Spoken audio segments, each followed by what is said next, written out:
There are no roads in the Great Bear Rainforest.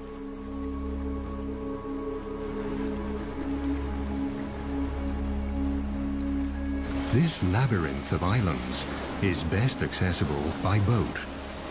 These people, scientists, have to approach this rugged coastline from the water to reach the unique temperate rainforest and discover the secrets it holds.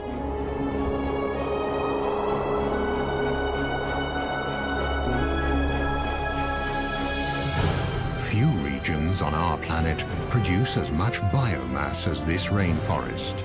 It's the world's largest and most productive temperate rainforest and thrives along the west coast of Canada, a vast 300-mile-long expanse of fjords and islands along the North Pacific.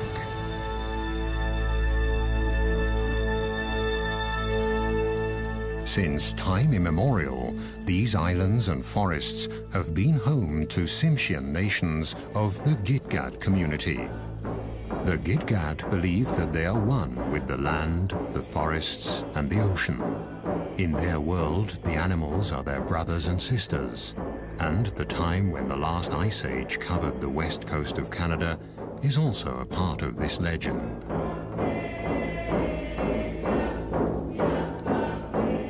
Raven, the creator, wanted to leave a memento of the ice age, and so he decided that every 10th bear should have white fur.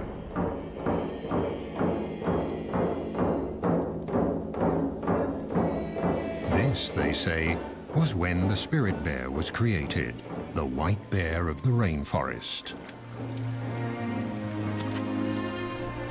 To this day, these bears live deep in the forests, on the islands and along the wild rivers of the northern British Columbia coast. Only very few people have been lucky enough to catch sight of one.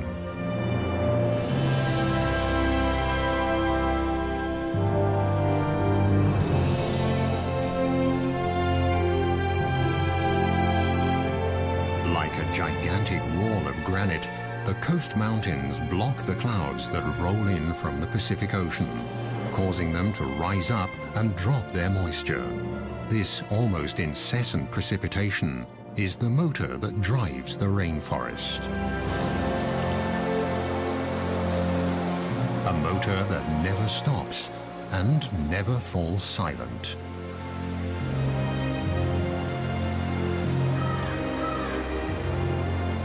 Everything in the rainforest, the rocks, the living and dead trees, are covered with a thick growth of mosses that have an important task. They hold the moisture in. In this way, they keep the forest humid and cool and stabilize living conditions for all animals. In the temperate rainforests of the north, biomass doesn't decay as quickly as in tropical rainforests. The destructive organisms here are slow and need a lot more time to do their work. Yet this rainforest is more productive than those in the tropics.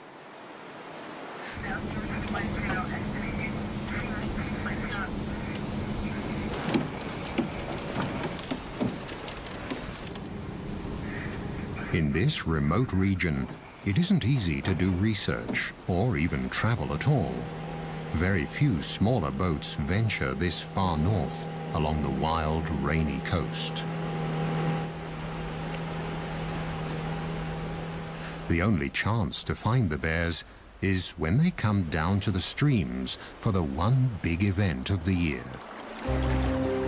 The arrival of the salmon in late summer. For now, though, all is quiet.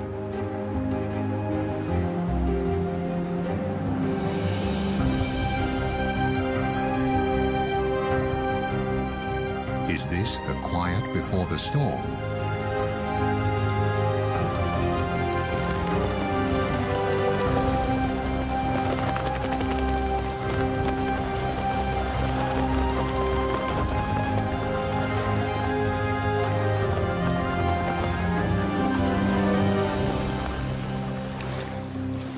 On the outer islands, the group discovers a pack of coastal wolves. These rather small wolves are a genetically distinct subspecies of the grey wolves that live further inland. They've been isolated here on the islands since the last ice age, and one aspect of their behavior is unique. They're the only wolves that feed on fish. In fact, they live on fish and beached carcasses of marine mammals.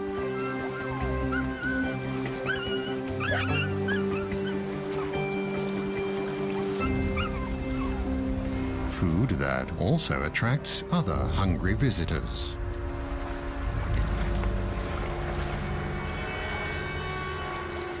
But the pups have nothing to fear from the black bear.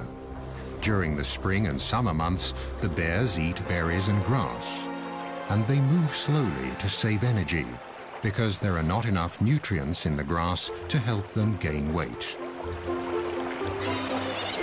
The river otters living on these islands have also adapted to the salt water. The bear is no threat to them either. They're quick and clever.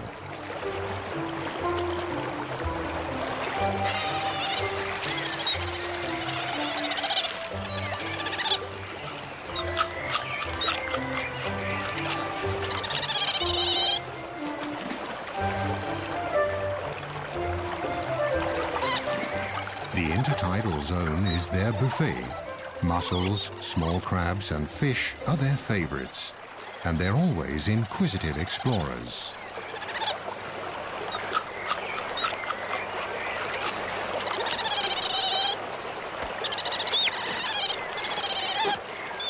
The ravens, the heralds of the rainforest, announce a visitor.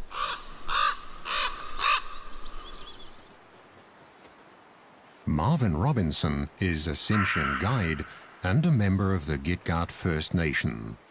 He's also looking for the salmon and the bears, the secret spirit bears.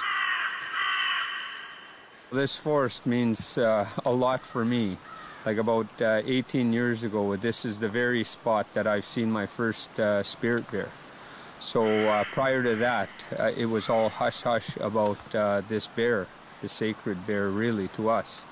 And we weren't even allowed to talk about it anytime. We were told to keep quiet if we seen one, don't tell nobody. It was a special treat to whoever got to see one.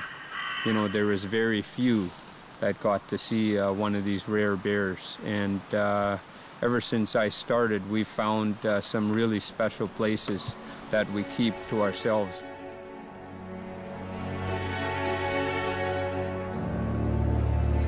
And indeed, the places here are special. On the outer islands, waves and winter storms have created magical beaches.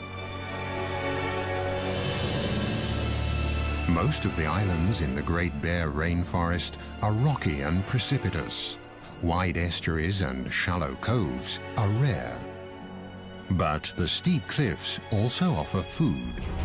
Here, with a little luck, a visitor could get a first glimpse of the mystic animal the experts are looking for, the famed spirit bear, one of the rarest animals on Earth.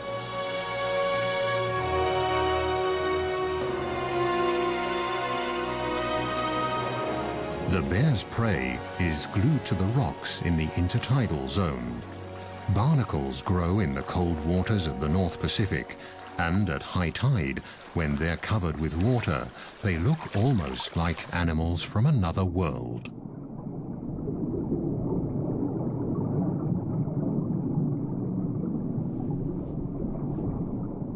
Their feathery arms filter plankton out of the water. It's hard to believe that these little creatures are related to crabs.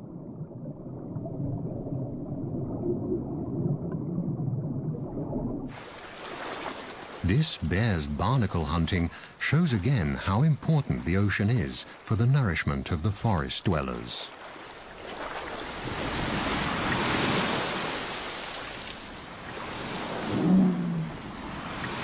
And there's enough nutrition to feed even the largest animals that roam the waters, the whales. At low tide, barnacles and mussels are exposed along the rocky shores. Their shells are closed tight. For the spirit bear, detaching them from the rocks is no problem, and the reward is a very tasty snack.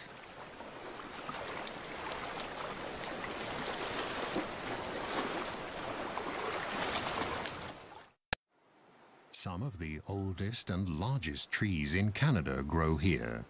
The giant Sitka spruce, the ancient yellow and red cedars, and the hemlock, trees that need the cool, the fog, and the rain. They are the foundation of the temperate rainforest.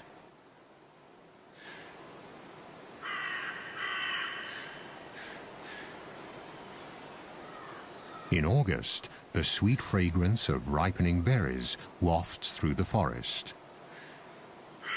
Bright red huckleberries, elderberries, salal and blueberries, and many others grow in abundance.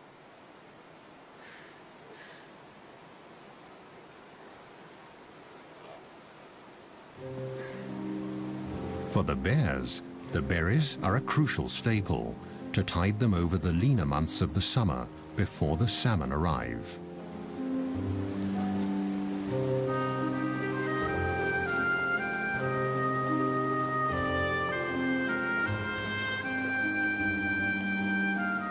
The spirit or Commodie bears are not albinos, but white black bears, a mutation that probably dates back to the last ice age. And between the rocks and the trees, white is a good camouflage. The bear's sweet tooth also helps the bushes to spread. They pass up to 400,000 seeds per day in their droppings. Thus, the plants colonize new territory.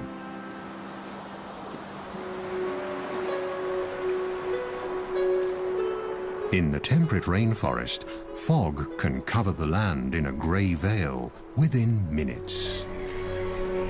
And it can plunge a sunny landscape into deep gloom.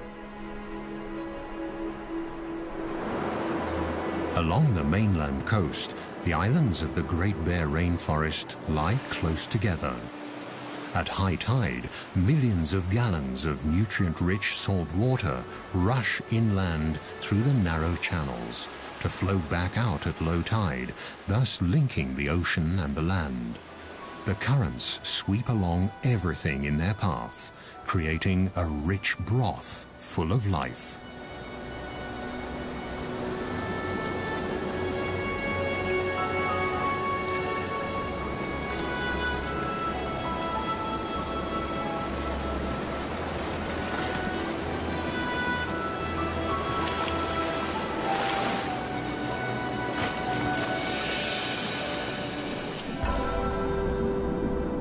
In August, huge schools of young fish migrate into the waters between the islands. Close behind the fish are the humpback whales. They throw nets of air bubbles to trap their prey.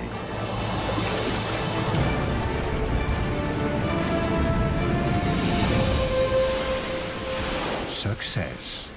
Thousands of fish are caught in their gigantic mouths. Their balloons filter krill and fish out of the water. Again and again, the whales will feed for days. But Mother Nature is prepared and sends a constant stream of fish north along the coast and into the archipelago of the Great Bear Rainforest. They all get their share, large and small, young and old. This is the land of milk and honey, the Galapagos of the north. The productive zone extends far below the water. The species here are not as numerous and varied as in a tropical coral reef, but the vibrant colors and the sheer size of the underwater organisms can easily measure up to the tropics. Deeper down, among colorful mollusks and cold water corals, the ocean harbors another secret of this region, a life form from the age of the dinosaurs. A glass sponge. The intricate and beautiful structures of this 300-million-year-old organism are made of glass and very fragile. The rivers and streams of the Great Bear Rainforest wash sediment into the ocean constantly, and the nutrients slowly sink down the coral. Its red branches that can thrive in this 6-degree cold water are the perfect hideout for small crabs and fish.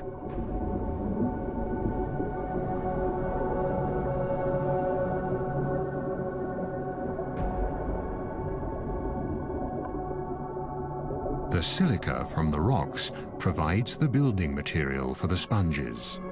With a little help in the form of sand and water, they can make glass. There are even whole glass reefs on the continental shelf, about 600 to 1,000 feet below the surface.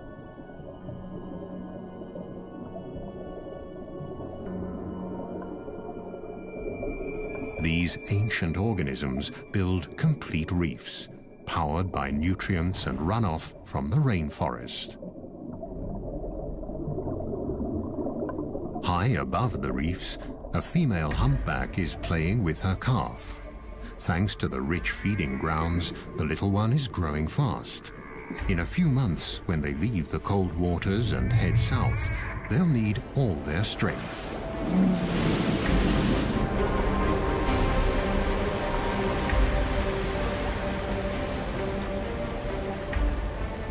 The mother breaches, a behavior that can be seen quite often here. Nevertheless, it's a spectacular show.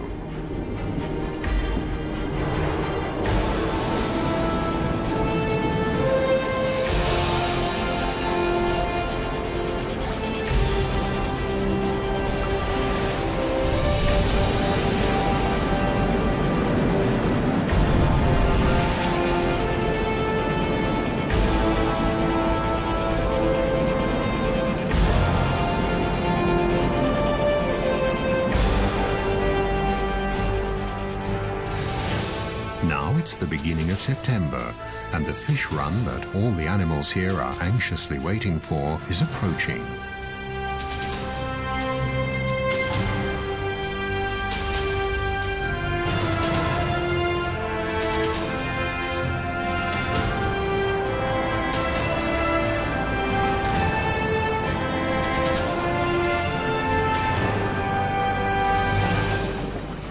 The group steers the boat west to the edge of the open ocean, where a colony of sea lions await the fish on windswept islands at a safe distance from bears and other predators.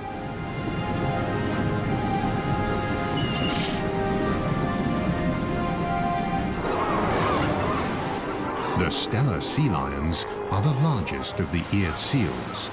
They're an endangered species that lives on the rugged outermost islands along the Pacific coast.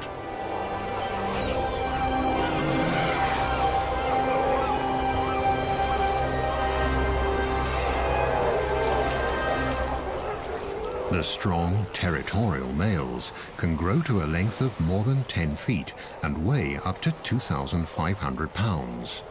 Each of them has a dozen or more of the much smaller females in its part of the colony.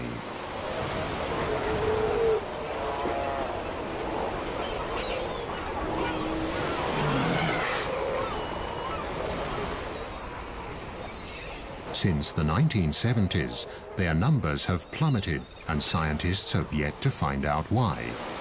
Overfishing of the Gulf of Alaska could be one of the reasons.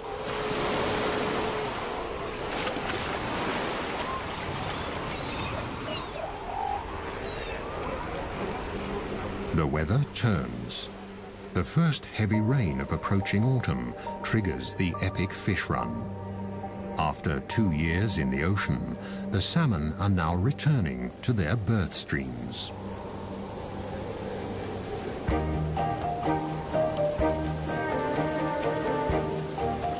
Are the fish here yet? A mother bear and her 2 white cubs patrol the shores of Princess Royal Island. Here, 1 in 10 black bears is white. The white fur color is passed on through a double recessive gene. White cubs will only be born if both parents carry that gene. And bears with black fur can also carry the spirit bear gene.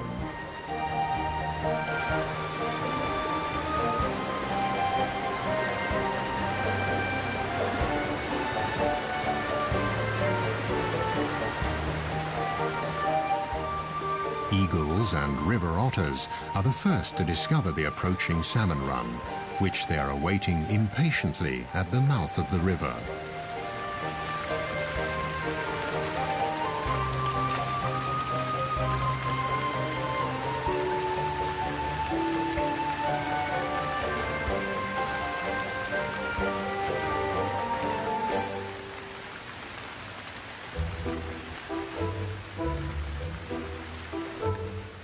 Further upriver, a black bear mother checks the water level.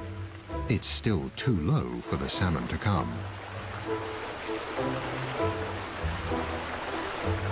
This little bear will see the salmon run for the first time in his life.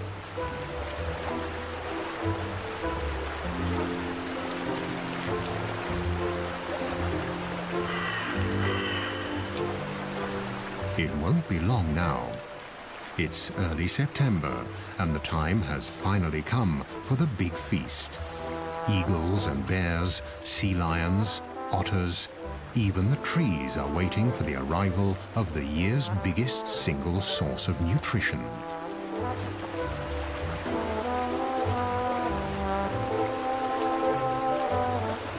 And the big feast will also complete the yearly cycle. Shortly afterwards, the bears will start looking for winter dens.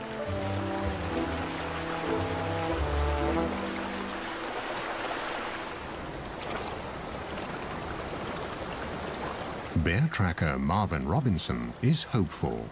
The rivers are rising. He's checking for clues on the islands as well as on the mainland.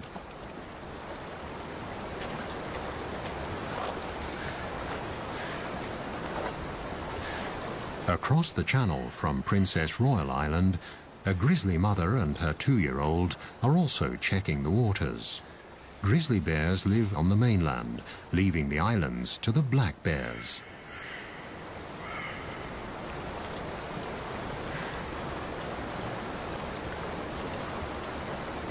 Grizzlies usually live higher up in the mountains, but for the salmon, even they descend to the estuaries along the coast. Marvin is concerned. The rains came late.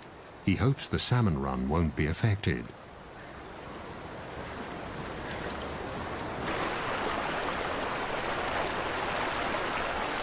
Now, at last, the water levels are rising.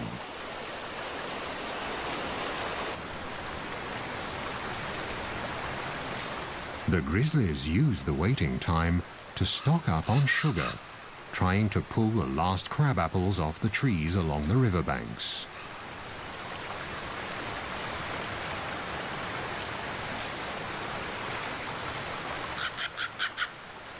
For the mother bear and her young, this will be their last winter together.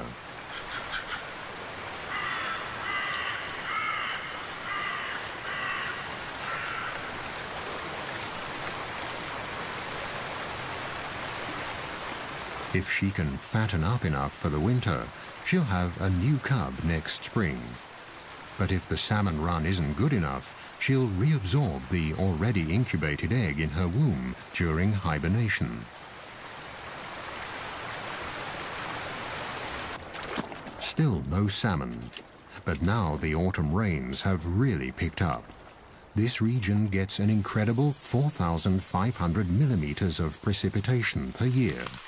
That's 4 times the rainfall of a wet city like Vancouver, further south along the coast. This is a true rainforest. Autumn has arrived, and the first geese are migrating.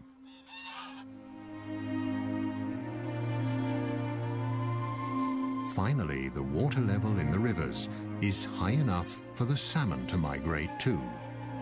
They'll return to the self-same waters where they were born, among the gravel banks upstream.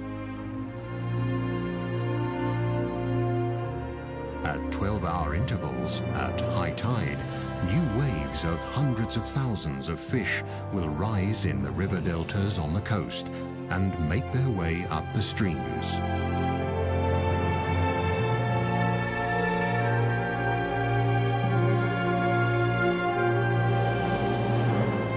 The clear waters of the wild streams along the northern coast of British Columbia are the habitat the salmon need to reproduce. In this fish run, humpback and silver salmon are returning, swimming up the rivers until they taste their birth waters.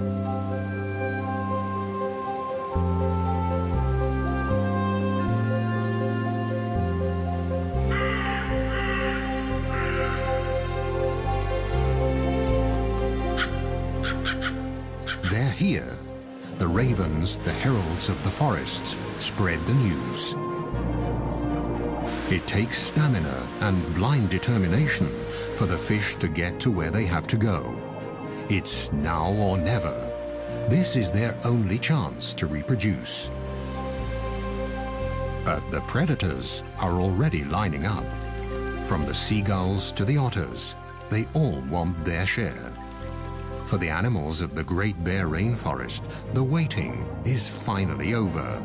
Now it's time for fish and caviar.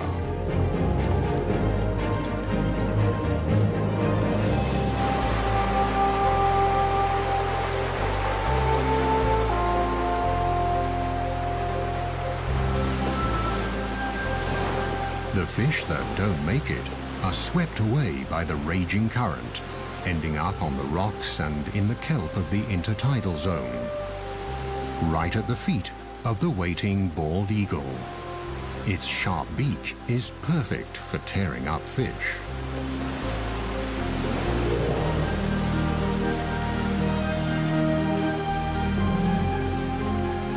The gulls will get their fair share, but here on the Rain Coast, the bald eagle is the true king of the skies.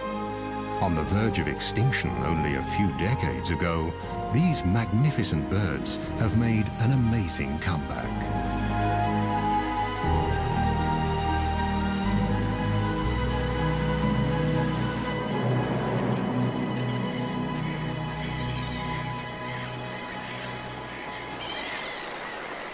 On a bank in the stream, the raven patiently waits for the black bear to finish his breakfast.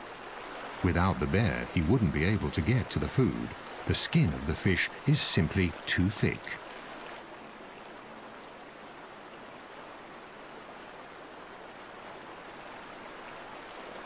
Come on, haven't you had enough yet?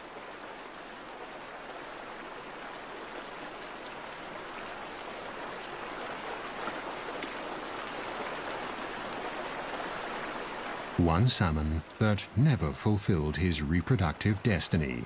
He died on the home straight. The coastal wolves are also feast. The estuaries are now full of fish.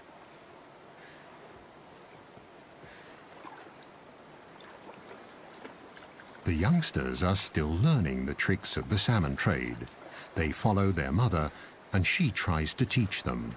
But for them, catching fish is still a game.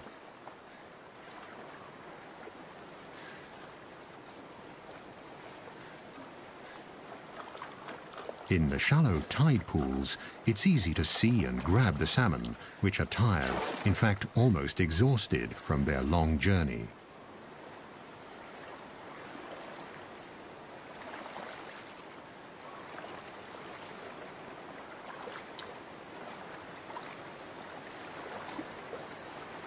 The death of this fish seems futile. There are so many of them, easy prey for the hunters. But it's not the individual fate that counts here. With their sheer numbers, the salmon feed the whole ecosystem.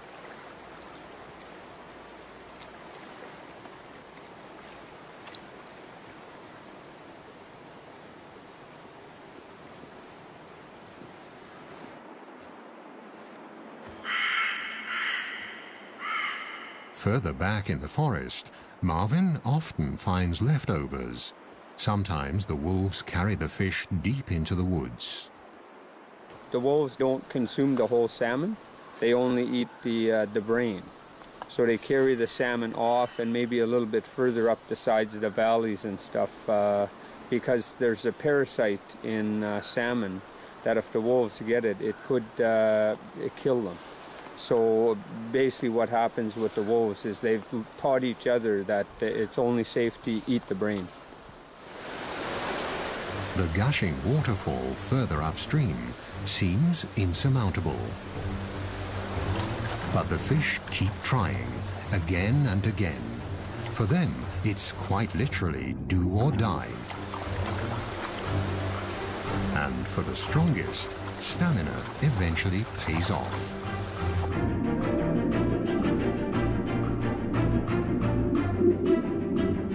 This salmon was born here 3 years ago. Now it has returned to its birthplace to spawn, in perfect sync with all the others of its generation.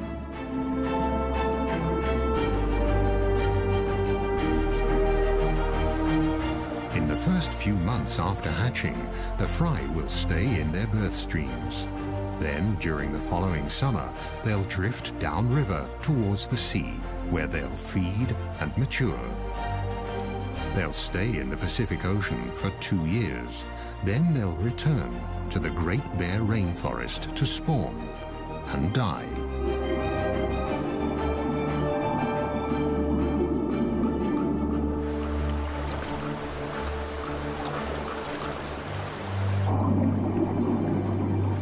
In a rush of hormones and wild abandon, the fish become oblivious to their surroundings and their predators.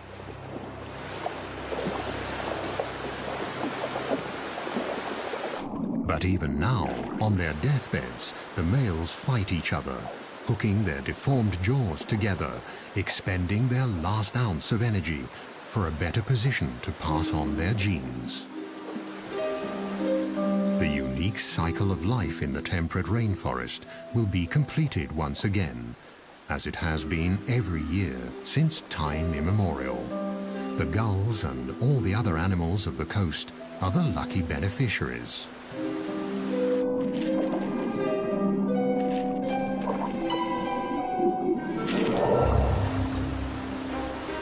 Foraging has become an easy task for the bear as well. The fish are in a daze, without much perception of their surroundings. They'll only react when the paw almost touches them, and jump is not an option anyway.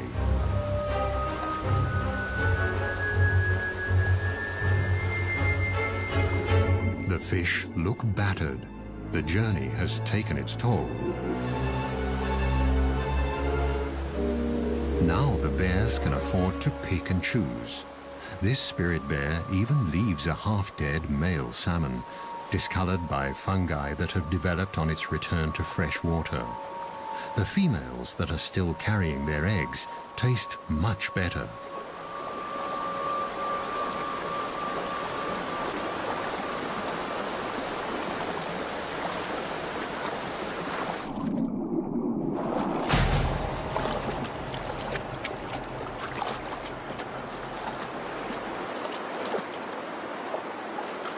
During the 10 days of this salmon run, every bear and every wolf will each carry about 1,600 fish off into the woods.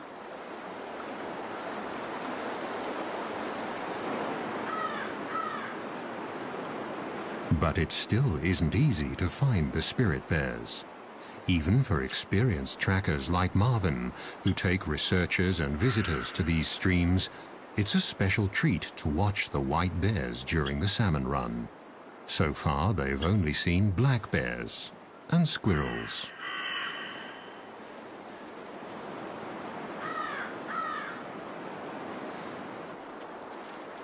But they can watch various other animals and their behavior during the run. A black mother and her cubs feeding, for example.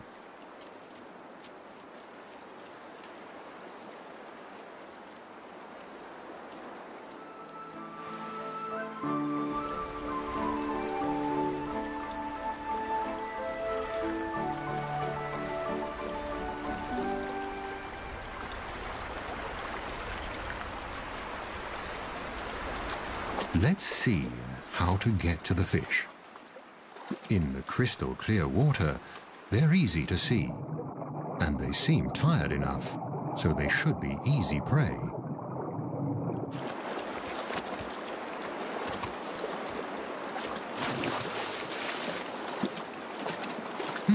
That wasn't too successful. The cub might need to practice a bit to become an expert in salmon hunting. Marvin, the tracker, has been walking the creeks for days now. Then, suddenly, there it is, Mochkmo, the prodigious spirit bear, one of the rarest animals on Earth, and one of Mother Nature's miracles, right in front of his eyes.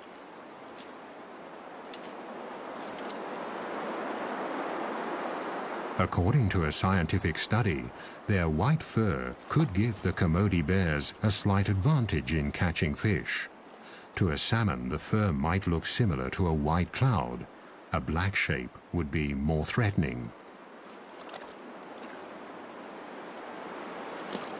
Marvin prefers to believe the legends, that the fur is a memento of the Ice Age. And the cloud hypothesis isn't proven anyway. In lean years, the white fur might make a difference. But at the peak of a good salmon run, no bear, whatever its color, has any difficulty catching fish. The bears almost work themselves into a feeding frenzy. During the rest of the year, the white and black bears rarely mingle. But now they all converge at the prime spots on the streams.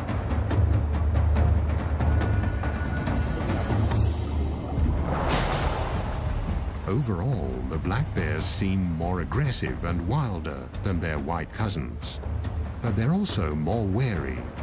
Could it be because, unlike the white bears, they've been hunted before? But wary or not, all the bears have to come to the streams. They have to store fat for hibernation.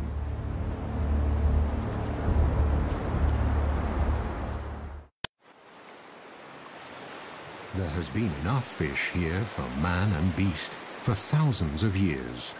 For the Great Bear Rainforest, it's a matter of survival.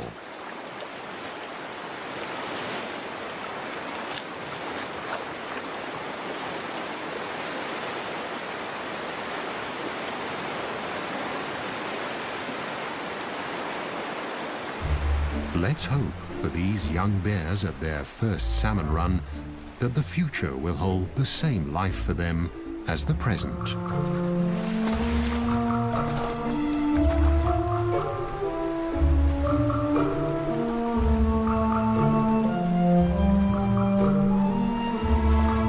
According to native law, the black bears discriminate against their white siblings.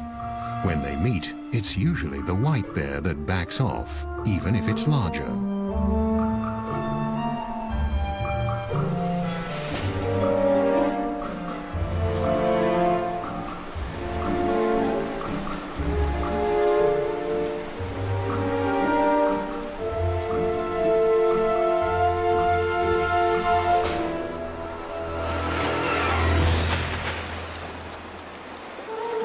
One last fish for the road should be all right.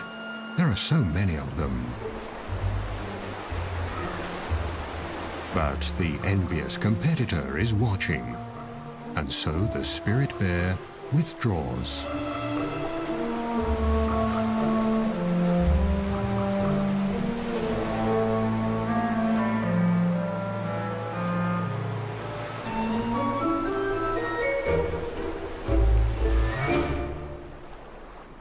The bears often prefer to eat their fish in the quiet of the forest. They use day beds in hollow tree trunks or small caves under roots where they rest and digest. Maggots, bugs, and many microorganisms help the process of decay and decomposition. Mosses can macerate the organic nitrogen and make it available to the trees. The salmon are actually feeding the rainforest. The thickness of the tree rings alone can show which years were good salmon years.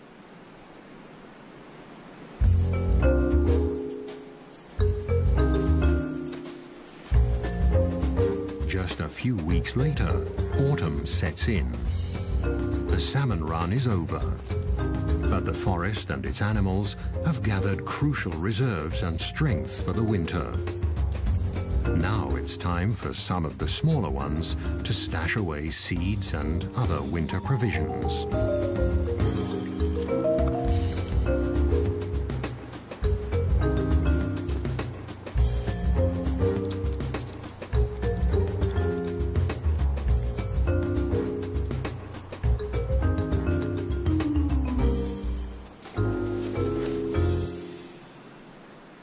Now that the stomachs are full, silence returns to the Great Bear Rainforest.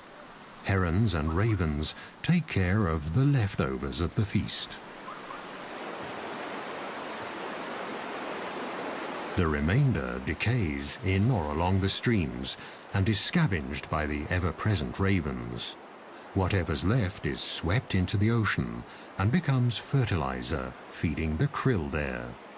Nature almost seems wasteful, but this brief overabundance has a deeper purpose.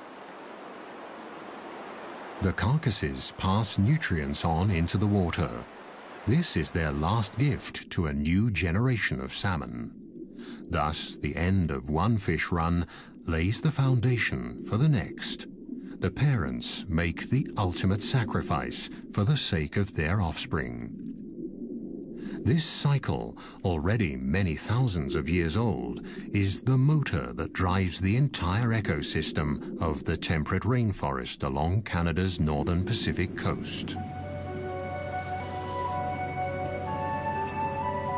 But it's not just the motor that makes a system function. Only if all the individual parts are in place, and in the right place, will the rare and special life forms along this coast survive. This is the insight the experts have come to on their way back from the expedition.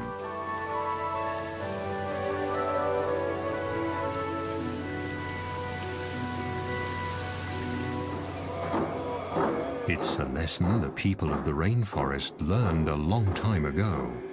Their songs and icons tell of all the creatures of the forest and the ocean. But the spirit bear is the one special animal, the iconic species, that symbolizes the spirit of the rainforest.